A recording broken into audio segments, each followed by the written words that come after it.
Hi, I'm Vanessa and I will be answering some questions. Question 1. Most students we interview want to stay in sales but think they should move into marketing soon after. How long will you plan to stay in sales and why? I honestly think this really depends on the person, but for me, I would like to stay for at least an year. The main reason for that is I've never really had a sales job besides working at a phone company. And before I even worked at a phone company, I didn't really think I was capable of doing sales. I didn't even really know what the description of a salesperson really was. So when I started working, I realized that I had to know all the information about the product, about the service in the store, and I had to be prepared for every situation that came at me, because every customer that comes in is not going to be the same, and they have totally different issues, and sometimes you have to kind of think outside the box to see how you can fix it. So I think in general, a year will be a good enough time for me to learn about the service and the product, and in general the clientele that comes in. That way, when I moved into marketing, I would know what really my target market was and how I can get the audience attention. Question 2. As a salesperson, what will you expect from that suit? So I have worked, in selling to an individual customer, but I've never really sold to a business or a company. So I'm very interested to know, I guess, what kind of different practices will be used to get a business or a company's attention. Which will you prefer, salary or commission, and why? Personally, I think this is a little bit of an unfair question.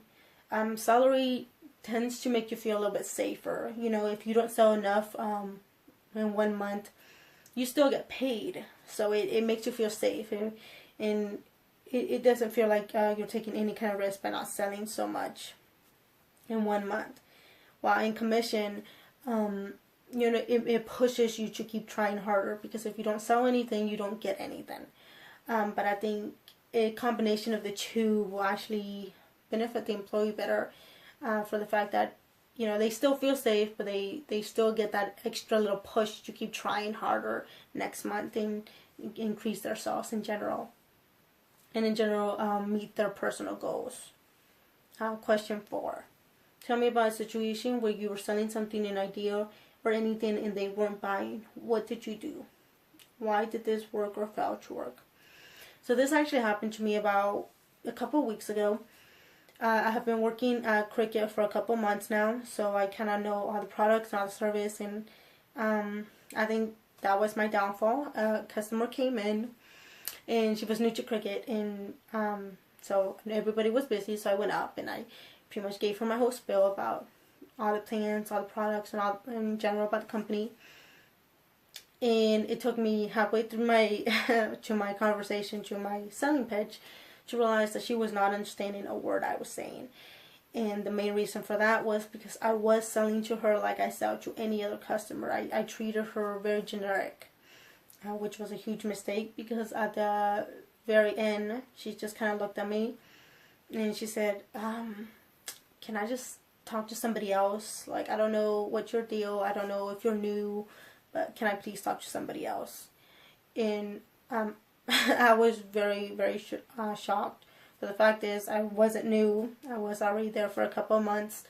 And in general, I lost the sale. And I think it was being overconfident and not really listening to what the customer wanted. So now I know better not to treat every customer the same way.